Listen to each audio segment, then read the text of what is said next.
माला कृतारिकाय कपालमाला कृतसिद्धराय शिवाय शंकर भगवान की जय। मंदार माला, मंदार बैठे हैं बनेगा कटौला आन मंदार तो मंदार की माला कान की जिसके केश का सर पार्वती जी का जो गजरा है वो अर्घ कृष्ण का और भगवान भोलेनाथ के जो गले में विद्यमान है। ये बात एक बात भगवान प्रिया माता ने सीता कर तो भगवान दिगंबर है जिसके दिशाओं ही अंग पार्वती जी को प्राप्त है। कैलाश पर्वत पर कैसे बैठी हुई पार्वती जी कहती है ये कोई हित या सुनते नहीं था। ये सबसे सरल हो सबसे सबसे कठिन है। पार्वती जी हाँ पार्वती जी ने छोड़ दिया तो बाद पार्वती जी की प्रार्थना करने कितनी खुशियाँ थी इसमें परिश्रम भी कम करना पड़े लेकिन फल सही ये ना ये ज्ञान चल है तो ये विधान निकालिए ये प्रभु गानांते आप देखिए जो है आदि मध्य देखो वहाँ मैंने सबको क्लास दी है मैंने कौन सी तपस्या की करी जो आप देखा जैसा लगा कि ये हम गए क्या भी ये ना कौन नहीं कुरान कब पैदा हुए थे और सुबह को आज मध्य अंत से गए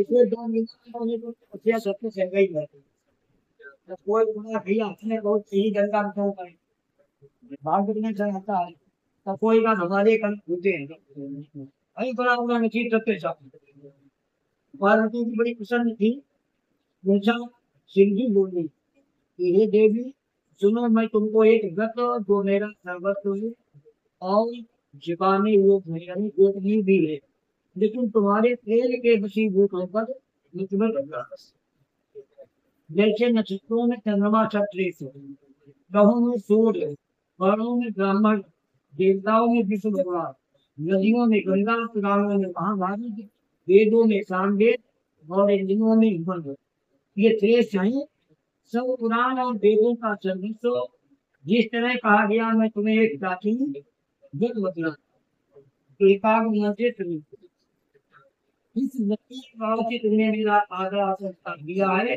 वो मैं तुमको क्योंकि तुम मेरी प्रेयसी हो आज पद्मात्यो हस्त देवी सिर्फ तत्व क्रिया के स्वास्थ्य मात्र करने से स्त्रियों के पापों से मिला हे देवी तुमने आज से फूल हिमालय पर्वत पर इस प्रकोप ये प्रकाश में से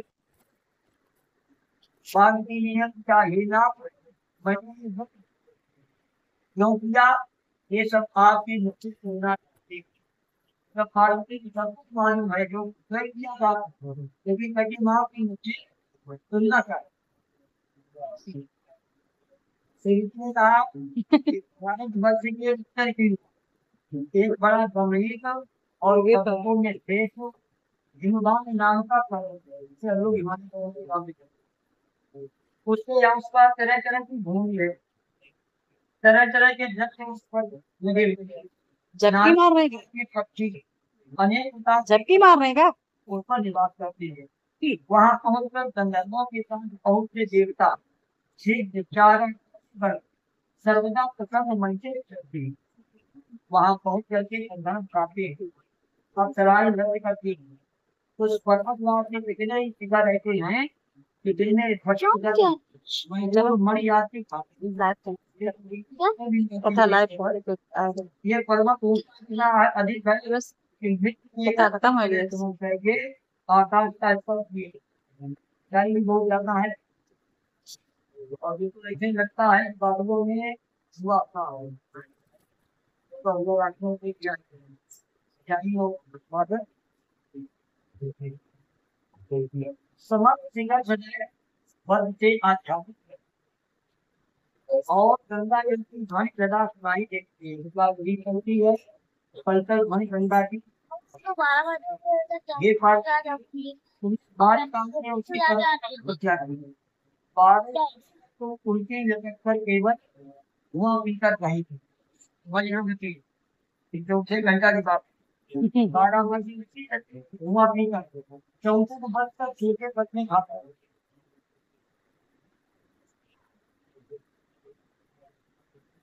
माघ मास में जलमूल बची रहती थी और बैसाख की संध्या में पंचांग एक साथ पंचांग की मतलब बीच में बैठ जाओ आसपास ठंडा दिया को चला लीजिए वही बर्तन में रख के सर के ऊपर भी रख दो इसे पंचांग वहाँ चलो टेक्निक आप ये तो बैसाख की गर्मी फिर 5 अभी जलने की श्रावण के महीने में जब वर्षा तो तुम भूखी प्यासी रह के मैदान में बैठी तुम्हारे पिता इस तरह के कष्ट रहे एक चिंता में पड़ गई कि मैं अपनी कन्या किसको दूं उसी समय नारद जी वहां आ गए क्योंकि कन्या के अनुरूप हर कोई फल चाहता है और माँ बाप की जिम्मेदारी होती है कन्या के अनुरूप माँ ने देखा कन्या मन में पुत्री है इतनी घोर तपस्या कर रही पर भी कैसा होना चाहिए इसके साथ तब नारद जी आ जाते हैं नारद जी आए तो माँ ने उनका आसन सत्कार किया पूजा किया आसन दिया और कहा आप किस लिए आए हो मेरा आशीर्वाद है आपका आगमन मेरे लिए सफल नारद ने कहा कि प्रभु सुनो मैं भगवान विष्णु का भेजा हुआ आपके पास हूँ।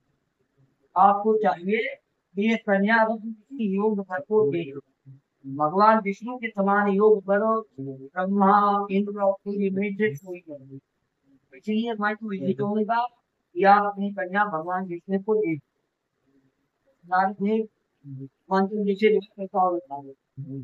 हिमवान ने कहा भगवान स्वयं को कन्या दे रहे हैं और आगे सतीश लेकर आए हैं तो मैं उन्हें अपनी कन्या अवश्य दूंगा हिमवान की किसी बात पर मुनिराज नारद आकाश में और पीताम्बर संग गदाधारी भगवान विष्णु के पास हाथ जोड़ करके नारद ने कहा कि हे सुनिए मैंने आपका स्वभाव पकड़ा इधर बात हिमालय से की उधर जो है सीता देवी का भी विवाह कैसा होगा उधर हिमवान पार्वती के पास जाकर कहा एक नहीं मैंने तुम्हें भगवान विष्णु को दिया है माना विवाह भगवान विष्णु से तय किया पार्वती जी संतुष्ट हो जाते हैं इस बात पार्वती का एक ही संतुष्ट था कोटि में समाई और बड़ों संपूर्ण का पानी क्या करोड़ जन्म लेने पर विवाह होगा चित्र से होगा तुम्हारी करनी और यूं तो भैया विष्णु भगवान विवाह कर रहे कितना जो सुना तो तुम्हारी बड़ी खुशी हुई और घर छोड़ करके मैं एक सखी के पास गया वहां जमीन पर पड़ गई तुम बड़ी छोटी हुई बात करी हुई इसको इस तरह देख तुमको इस तरह देख करके एक सखी के पास आकर कहा बेबी तुम क्यों नहीं इसका कारण तुम्हारी जो इच्छा होती है ना तो उसको करने की चेष्टा करूँ इसमें कोई सेंस नहीं पार्वती बोली मेरी जो कुछ अभिलाषा है उसे प्रेम पूर्वक चाहिए एकमात्र शिव जी को अपना पति बनाना चाहती है इसमें कुछ भी संशय नहीं है मेरे इस विचार को पिताजी ने ठुकरा दिया है इससे अब मैं अपने शरीर को त्यागती हूँ पार्वती की इस बात को सुनकर सखियों ने कहा शरीर का त्याग न चलो किसी ऐसे वन को चुने जहाँ पिता को पता न ऐसी सलाह कर तुम पैसे वन में जा पहुंची उधर तुम्हारे पिता घर घर तुम्हें खोजने लगे दूतों द्वारा भी खबर लेने लगे कि कौन देवता या किन्नर मेरी पुत्री को हर के ले गया उन्होंने मन ही मन कहा मैं नारद जी के आगे प्रतिज्ञा करता हूँ कि अपनी पुत्री भगवान विष्णु को दूंगा ऐसा सोचते सोचते ईमान मूर्छित हो गए गिरिराज को मूर्छित देख करके सब लोग हाहाकार करके दौड़ पड़े जब होश हुआ तो सबने पूछा कि हे गिरिराज, आप अपनी मूर्छा का कारण बताएं। हिमवान ने कहा, अब लोग मेरे दुख का कारण सुने। न मालूम कौन मेरी कन्या को हर के ले गया। ऐसा नहीं हुआ तो उसे किसी काले सांप ने काट दिया या सिंह खा गए होंगे। हाय हाय, मेरी बेटी कहाँ गई? किसी दुष्ट ने मेरी पुत्री को मार डाला। ऐसा कहकर वे वायु के झोंके से कांपते हुए वृक्ष के समान कांपते हुए। इसके बाद हिमवान में वन वन खोदने लगे। वो वन भी सिंह, भालू, इन सब जंतुओं से बड़ा भयानक होगा। तुम भी अपनी सखियों के साथ उस भयानक वन में चलती हुई एक ऐसी जगह पहुंची जहाँ एक नदी बह रही थी।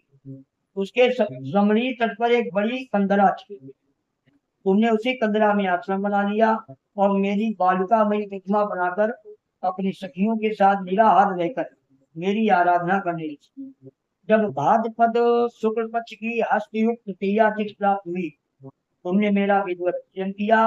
रात भर जाग करके गीत बाजार से प्रसन्न करने में बिताया। उस वृद्धराज के प्रभाव से मेरा आचरण डगमगा उठा। मैंने तत्काल उस स्थान पर जा पहुंचा जहां तुम अपनी सखियों के साथ रहे। वहां पहुंचकर मैंने तुमसे कहा, मैं तुम पर प्रसन्न हूँ, बोलो क्या चाहती। तुमने कहा, मेरे देवता, यदि आप मेरे ऊपर प्रसन्न हैं तो मेरे पति बने। मेरे तथास्थ कहकर कैलाश पर्वत पर वापस आने पर तुमने वो प्रतिमा नदी में प्रवाहित कर दी और सखियों के साथ उस महाव्रत का प्रारंभ किया। हिमवान भी तब तक उस वन में तुम्हें घोरते हुए आ पहुंचे। चारों दिशाओं में तुम्हारी खोज करते करते व्याकुल होती बैठे, इसलिए तुम्हारे आश्रम के समीप पहुंचे ही गिर पड़े। थोड़ी देर बाद उन्होंने नदी के किनारे दो कन्याएं देखी। देखते ही उन्होंने तुम्हें छाती से लगा दिया, बिलख करके रोने लगे। फिर पूछा, पुत्री, तुम सिंह, व्याघ्र, जंतुओं से भरे इस वन में क्यों आ गए? पार्वती जी ने उत्तर दिया, हे पिताजी, मैंने पहले ही अपने आप को शिव जी के हाथों सौंप दिया था। आपने मेरी बात टाल दी, इससे मैं यहाँ चली आई। भगवान ने सांत्वना दिया कि हे पुत्री, मैं तुम्हारी इच्छा के विरुद्ध कुछ नहीं करूंगा। तुम्हें अपने साथ लेकर घर आए और मेरे साथ तुम्हारा विवाह कर दिया। इसी से तुमने मेरा आधा आसन प्राप्त किया।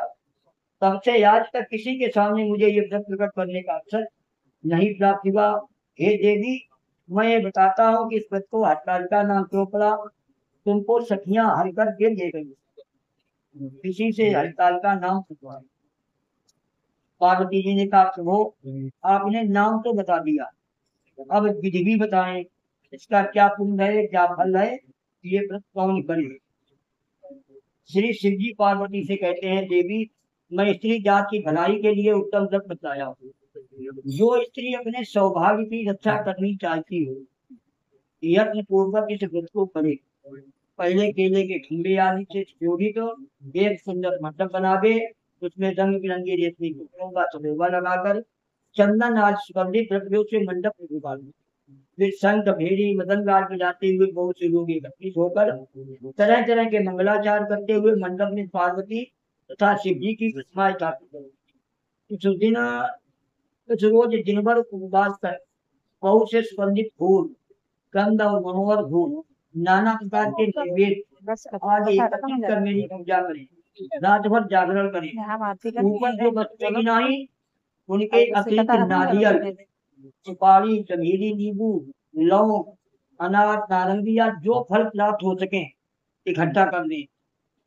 उस ऋतु में जो फल फूल मिल सके विशेष रूप से रखें। इसके बाद धूप दीप आदि से पूजन कर प्रार्थना करें कि हे शिव प्रिय, हे शिव रूपिणी, हे मंगले, सब अर्थों को देने वाली देवी, हे शिव रूपे आपको नमस्कार। हे शिव रूपे आपको सदा के लिए नमस्कार है। हे तम रूपिणी आपको नमस्कार है। हे जगतधात्री आपको नमस्कार है। हे सिंह वाहिनी, संसार के भय से भयभीत मुझ तीन की रक्षा करो।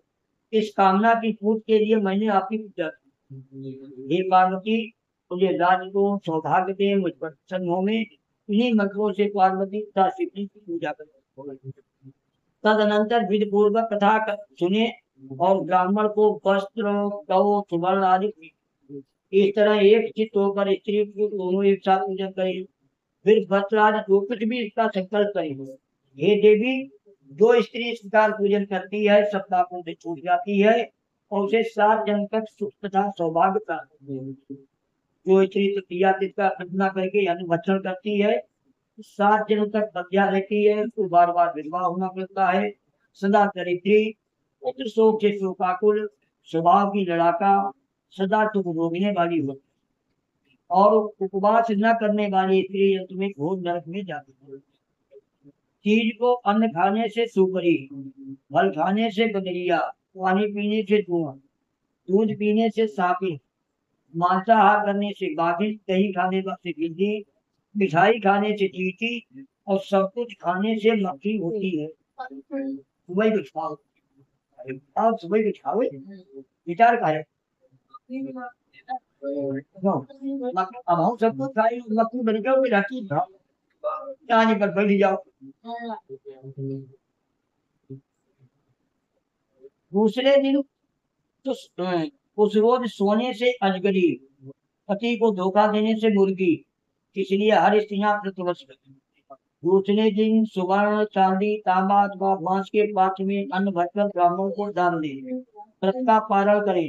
जो स्त्री व्रत करती है वो मेरे समान पति पाती है और जब वो मरने लगती है तो तुम्हारे समान उसका रूप हो जाता है। उसे सब प्रकार के सांसारिक भोग और सायुज मुक्ति मिल जाती है। इस हरतालिका की व्रतकथा मात्र लेने से प्राणी 1000 अश्वमेध यज्ञ, सैकड़ों वाजपेयी यज्ञ करने का फल प्राप्त होता है। हे देवी, ये मैंने सब ऋतुओं में उत्तर बताया है, जिसके करने से प्राणी सब पापों से छूट जाता है, इसमें कोई संशय नहीं। वो शंकर भगवान की जय।